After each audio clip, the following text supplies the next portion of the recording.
तो जंतर मंतर पर खिलाड़ियों का धरना लगातार जारी है और खिलाड़ियों की ओर से प्रेस कॉन्फ्रेंस की जा रही है। क्या कुछ कह रहे हैं, सुनिए आप। हम प्रॉपर हमारा खाना भी अंदर नहीं आने दे रहे हैं और 4 दिन हो गए हमें ट्रेनिंग करते हैं तो ट्रेनिंग नहीं करने देते पुलिस वाले। तो आप क्यों चुप हैं?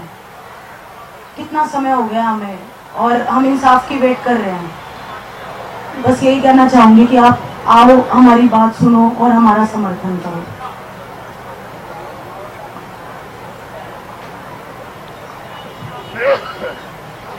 सभी को नमस्कार। तो मैं आप लोगों को एक चीज बता दूं, ब्रिजभूषण अपने आप को निर्दोष बता रहा है कि मैं निर्दोष हूँ। जिस विक्टिम के पास जो नाबालिग लड़की है, जिस किसी को भी नहीं पता, यहाँ धरने पे बहुत सारे खिलाड़ी बैठे, उनको भी नहीं पता कौन है, लेकिन उनके आदमी उनके घर तक पहुंच रहे हैं। अगर वो निर्दोष है तो उनके घर तक क्यों पहुंच रहे हैं? क्यों उनकी तलाश कर रहे हैं? वो उनको हर तरीके से दबाने की कोशिश कर रहे हैं। तो मेरे को तो 2-3 आदमी आज आए, मेरे को बोले कि भाई आप किससे पंगा ले रहे हैं। एक बार इनकी टिकट काट दी थी इनकी पार्टी को, किसी खिलाफ आदमी को दी थी, उसको उसी दिन मरवा दिया जिस दिन वोटिंग थी। तो अब डराया भी जा रहा है। पर हम आपके माध्यम से, मीडिया के माध्यम से बता दें कि हमारे साथ पूरा देश खड़ा है। हम डरने वाले नहीं हैं। जिस दिन यहाँ के बैठे थे उसी दिन हम डर को पीछे छोड़ के आगे थे, बहुत पीछे। और मेरी कुछ छात्र संगठनों से भी बात हुई है, वो भी बोले कि हम आपके साथ हैं, हम आपका पूरा समर्थन करते हैं, हम आपके पास आएंगे वहाँ पे भी, और हम अपने जहाँ पे हम क्षेत्र पे हम सारी जगह उनका विरोध करेंगे। तो मैं आप सभी के मीडिया के माध्यम से जो हमारे साथ जुड़ रहे सभी का धन्यवाद करता हूँ। जितनी भी हमारी खाप पंचायतें हैं, जो किसान संगठन है, मजदूर संगठन, जो भी लोग यहाँ पे आ रहे हैं, मैं सभी का धन्यवाद करता हूँ। और ब्रिजभूषण जी को मैं बताना चाहूँगा कि हम डरते नहीं हैं। आप चाहे कितना भी जोर लगा लीजिए, आपके लोग आगे हमें कह रहे हैं कि भाई आप किससे पंगा ले रहे हैं, वो आपको मरवा देंगे। उनको तो जिस दिन वोट थी उसी को मरवा दिया जो ओपोनेंट थे उनके। तो ऐसी कोई बात नहीं, हमारे साथ 135 करोड़ लोग खड़े हैं, मरने के लिए नहीं डरते। तो मैं मीडिया के माध्यम से भी, मैं प्रधानमंत्री नरेंद्र मोदी जी से भी, कि आप बेटी बचाओ बेटी पढ़ाओ का, बेटी पढ़ाओ बेटी बचाओ और बेटी खिलाओ का नारा देते हैं। तो आज भारत की बेटी आपसे गुहार लगा रही है कि आप उनको क्यों रोड पे नहीं दिख रहा कि 4 दिन हो लिए और 3 महीने से प्रोटेस्ट चल रहा है, अब तक न्याय क्यों नहीं मिला? जब मेडल जीतते हैं तब सब फोटो खिंचवाते हैं, बधाई देते हैं कि हमारी बेटियों ने कमाल कर दिया। ये भी आप लोगों की बेटी हैं, ये भी पूरे भारत की बेटी हैं जो न्याय की गुहार लगा रही हैं। तो आपसे विनती करते हैं कि आप इस चीज़ को अपने ध्यान में लेके और भारत की बेटियों के साथ न्याय कीजिए।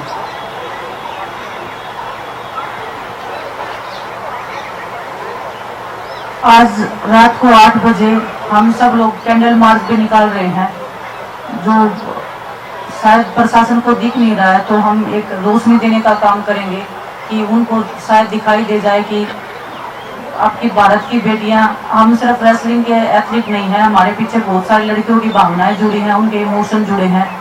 तो शायद उनको दिखाई दे जाए और हमें इंसाफ मिल जाए। तो हम रात को 8 बजे कैंडल मार्च भी निकालेंगे। ये इधर से मतलब, हाँ जी, जंतर मंतर पर ही निकालेंगे। हाँ जी, यही रोड पर। और मैं आप लोगों को बता दूं, हमने यहाँ ट्रेनिंग करी है सुबह। हमारा क्योंकि टूर्नामेंट आए हुए हैं, एशियन गेम्स है, ओलंपिक क्वालिफाई भी है, तो हम मैट लेके आए थे। पुलिस प्रशासन ने मैट को अंदर नहीं आने दिया, परमिशन नहीं दी गई। जब हम सुबह यहाँ ट्रेनिंग कर रहे थे रोड पे, तो उन्होंने बोला कि आप ऐसे ट्रेनिंग नहीं कर सकते, आपको परमिशन नहीं है। खाने के लिए जो चीज़ें लेके आ रहे हैं उनको अंदर नहीं लेके आने दिया जा रहा। अब सांस लेने में भी हमें परमिशन लेनी पड़ेगी क्या? खाने में, ट्रेनिंग में भी परमिशन लेनी पड़ेगी?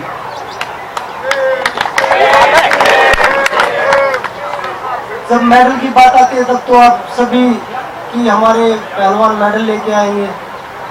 आज वो पहलवान जब रोड पे ट्रेनिंग कर रहे हैं, सुबह उठ के सारी रात मच्छर यहाँ काट रहे हैं या सो रहे हैं, तो उनको दिखाई नहीं देता ये चीज़ें।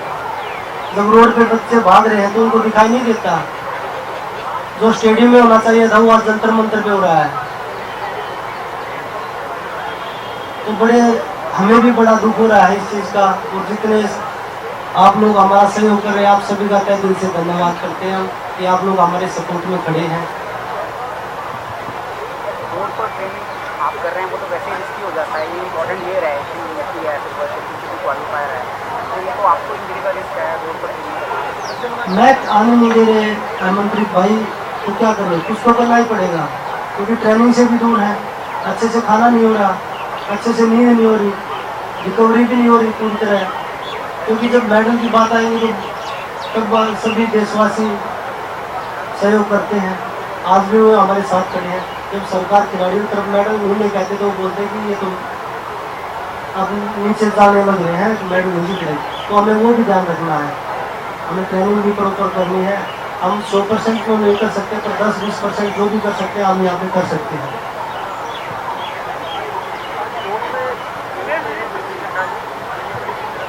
सरकार में कहा है और उन्होंने ये पूरा है कि जो लॉ ये कहता है कि प्रिलिमिनरी इन्वेस्टिगेशन होनी चाहिए, उसके बाद एफआईआर रजिस्टर करेंगे। पहले इन्वेस्टिगेट करेंगे, फिर एफआईआर रजिस्टर करेंगे, एफआईआर रजिस्टर करेंगे। मैंने जहाँ तक सुना है, हमने अपनी लीगल टीम से बात करी है, पोक्सो में तो ऐसा नहीं होता। पोक्सो में जब केस आता है तो सीधा अरेस्ट किया जाता है। मुझे लोगों के बारे में इतना नहीं पता, पर हमें उस पर न्यायालय पे पूरा भरोसा है कि खिलाड़ियों के साथ न्याय होगा।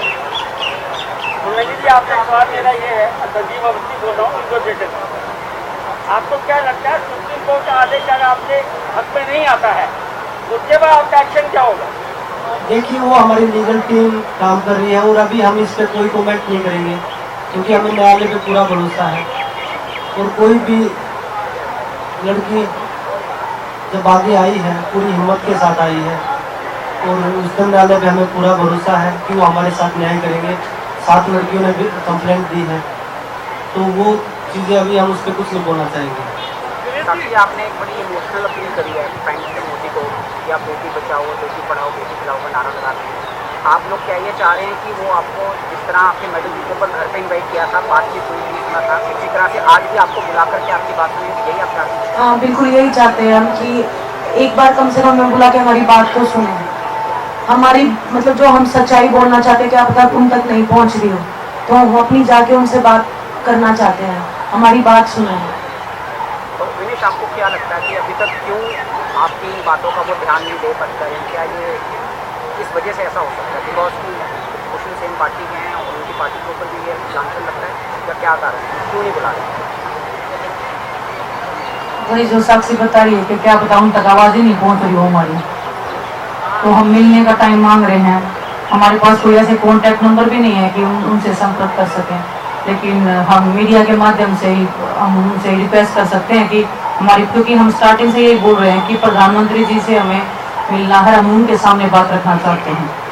उनके सामने बात रखेंगे तो क्या पता उनको सुनाई दे जाए या दिखाई दे जाए, क्या पता हमारे जो दर्द और हमारी पीड़ा है, जो देश की बेटियां जो चीख रही हैं अंदर से, हमारी जो आत्मा बिल्कुल ऐसे हो रही है कि डेड होने वाली है, क्या पता उनको भी दिखाई दे जाए कि आपके देश की बेटियां, क्योंकि वो हमेशा जब भी हम देखते हैं, जैसे मैं सोशल मीडिया में भी देखती हूँ, बाकी सब लोग भी चलाते हैं, वो प्रोग्राम करते हैं मन की बात, हमारे मन के अंदर कितनी दुविधा चल रही है। क्या कभी वो एक पल के लिए भी बैठ के सोचते होंगे कि हम देश की बेटियां सड़क पे बैठी हैं, हम गेम करते हैं, हम रेसलिंग करते हैं, वो रेसलिंग छोड़ने के कगार पे आ रहे हैं, जिंदगी को दाव पे रख के हमने ये कितना बड़ा निर्णय लिया है, इतने बड़े क्रिमिनल के खिलाफ में, फिर भी अगर उनको हमारे मन की बात नहीं सुन रही है, तो परमपिता परमात्मा से हम कामना करेंगे कि प्लीज उनको सुनाई दे कि हम किस दर्द में हैं।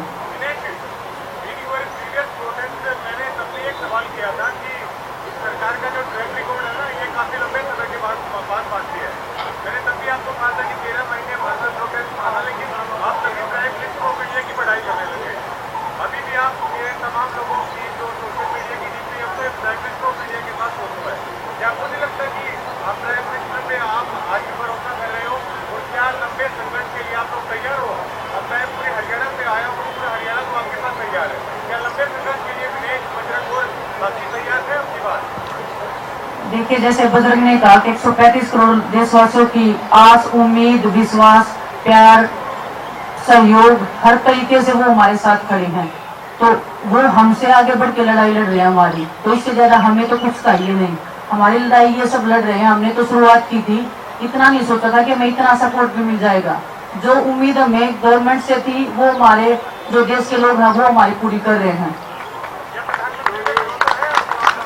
देखिए, देश के प्रधानमंत्री हैं, उनका सम्मान करना, उनकी इज्जत करना हमारा अधिकार है। हमारे संस्कारों में ये है कि बड़ों को इज्जत दो, उन पे विश्वास करो, उनके सामने अपनी बात रखो, हर तरीके से उनको समझाने की कोशिश करो। तो हम उसी कोशिश पे लगे हुए हैं कि इज्जत से, प्यार से, सम्मान से अगर वो हमारी बात समझ रहे हैं या सुन सकते हैं तो क्यों ना हम उनसे एक अपील करें। योगेश्वर तो पूरे हरियाणा में जाके नकार रहे हैं इन सारी बातों को। वो तो ये कह रहे हैं रोहतक में उन्होंने कहा कि कमेटी में ऐसी कोई भी गड़बड़ मेरे सामने आई है। तो योगेश्वर पर हमलावर क्यों नहीं है, आप सभी सवाल करते हैं। देखिए, अभी हमारे पास ऐसी कोई खबर नहीं आई, आपके माध्यम से ही पता चला है, इस पर हम कुछ नहीं बोलना चाहेंगे। और मैं आपको बता दूं, जो एक विक्टिम है जो मैंने अभी बताया भी था, नाबालिग है, हमने उनको सेव किया, लेकिन उनके रिश्तेदारों तक ऑपरेशन बनाया जा रहा है। तो उनको ढूंढा जा रहा है कि कहाँ है, उनके रिश्तेदारों को प्रेशराइज किया जा रहा है, धमकाया जा रहा है कि अच्छा नहीं होगा, ये नहीं होगा। तो मैं मीडिया के माध्यम से प्रधानमंत्री जी तक, पुलिस प्रशासन तक, अगर किसी भी खिलाड़ी को कुछ होता है तो उसके जिम्मेदार आप लोग होंगे। ये देश बार आयोग जाएंगे तो बजरंग बार बार ये बात कह रहे हैं, जो माइनर कंप्लेनेंट हैं उस पर प्रेशर डाला जा रहा है कि हम बाल अधिकार आयोग जाएंगे तो बात में। क्या पता, मुझे लगता है कि इसीलिए एफआईआर नहीं हो रही होगी, उस बच्ची को दबा के कैसे भी करके पीछे हटाया जाए, इसलिए प्रेशराइज किया जा रहा हो। प्रोटेक्ट करने के लिए बाल अधिकार आयोग जाएंगे, क्या आपको लगता है वो सही कदम होगा? वो सेफ जोन में, हम भी चाहते हैं कि वो सेफ जोन में रहे, क्योंकि इसलिए हमें ये नहीं पता लग रहा कि वो नाम गया कहाँ से है, उनके रिश्तेदार तक ढूंढ लिए गए हैं। तो इसके जिम्मेवार कौन है? पुलिस को कंप्लेंट दे दी, पुलिस बताएगी इसका। अगर कुछ भी, मैंने वही बताया, कुछ भी किसी भी खिलाड़ी को अगर कुछ होता है, मिस हैपनिंग होती है, तो उसकी जिम्मेदार सरकार और पुलिस प्रशासन होगा, दिल्ली पुलिस। दिल्ली में हो रहा है, देश के लिए संदेश आपके लिए? मैं, देखिए, दिल्ली देश की राजधानी है और मैं सभी देशवासियों को पहले भी बताया कि 135 करोड़ लोगों से मैं विनती करता हूं कि आप सभी आइए। ये भारत की बेटी की लड़ाई है, ना कि एक विनेश साक्षी की लड़ाई है। ये भारत की बेटी की लड़ाई है, आप सभी एकजुट होकर आइए। अगर ऐसे लोग हमारी बेटियों का ऐसे ही शोषण करते रहेंगे तो कभी कोई आवाज़ नहीं उठेगी।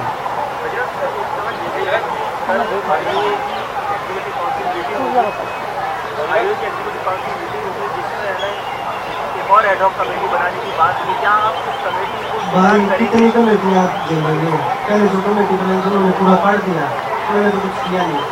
आपको इस कमेटी पर भी भरोसा नहीं? हमें खेल मंत्रालय की कोई चीज़ भी होती है, हमें अब भरोसा नहीं रहा। क्या आपको कहीं ना कहीं ये भी एक डर सताना है, क्योंकि जो ब्रजभूषण के लड़के हैं, करण भूषण को वाइस प्रेसिडेंट है WFI के, देखिए, जितने भी लोग आज रेसलिंग में बैठे हैं, जितने भी लोग आज रेसलिंग फेडरेशन में बैठे हैं, वो उन्हीं के लोग हैं। चाहे वो किसी भी स्टेट में उठा लीजिए, कोई रिश्तेदार है, कोई बेटा है, दामाद है, ऐसे ही सभी जगह बैठा रखे हैं। जो स्टेटों में फेडरेशन की गाँव के लोग, उनको जबरदस्ती तोड़ के गुंडे बदमाशों को बिठा रखा है। लेकिन अगर FIR हो जाती है, ब्रजभूषण अरेस्ट हो जाते हैं, सलाखों के पीछे से रहते हैं, लेकिन ये कैसे आप रोकेंगे कि कल को वो अपने लड़के को वो प्रेसिडेंट पोस्ट पर ना बैठा दे? क्योंकि अगर आप कह रहे हैं कि सारी स्टेट अपोजिशन के साथ हैं, तो 45 दिन के चुनाव के बाद वो करण भूषण बन जाएंगे प्रेसिडेंट। वो बात की बात है, पहले हम जो मुद्दे पे बात है वो नहीं आए। हम इलेक्शन लड़ने के लिए नहीं आए, हम सिर्फ रेसलिंग को जो शोषण हो रहा है ना, उसको रोकने के लिए आए हैं। और यहाँ बैठे कोई प्रेसिडेंट के लालच में नहीं कि हमें रेसलिंग को अपने कब्जे में लेना है। वो बोल रहे हैं ना कि भाई ये किसी लालच में आए हैं, सिर्फ हम अपनी भारतीय बेटियों को बचाने के लिए आए हैं। जो उनके साथ शोषण हो रहा है उसको रोकने के लिए आए हैं। तो वो कोई भी आदमी बैठेगा वो इसी तरह से चलता रहेगा। दिल्ली पुलिस, राहुल गांधी ने जब भारत जोड़ो यात्रा में कहा था कि कुछ रेप विक्टिम से मैं मिला हूँ, तो उसके बाद राहुल गांधी की घर गई। उसके बाद आपको लगता है कि इन रेप विक्टिम्स को कितना दिन लगा दिया कार्रवाई करने में? दिल्ली पुलिस का दोहरा रवैया आपको लगता है? मुझे लगता है कि देश में एक ही कानून होना चाहिए कि कोई भी कोना हो, तो ये सवाल आप दिल्ली पुलिस से पूछेंगे तो वो बेहतर जवाब देगी कि भाई आप इन बच्चों के साथ ऐसा क्यों कर रहे हैं। बजरंग सर आपकी आवाज आपको क्या लगता है पीएम तक पहुंच नहीं रही है, वो देखा कर रहे हैं? आप लोग जितना स्ट्रांगली दिखाएंगे मेरे हिसाब से उतना जल्दी जाएगी। तो आप लोगों से भी रिक्वेस्ट, आप लाइव भी चलाइए और इनको ज़्यादा से ज़्यादा।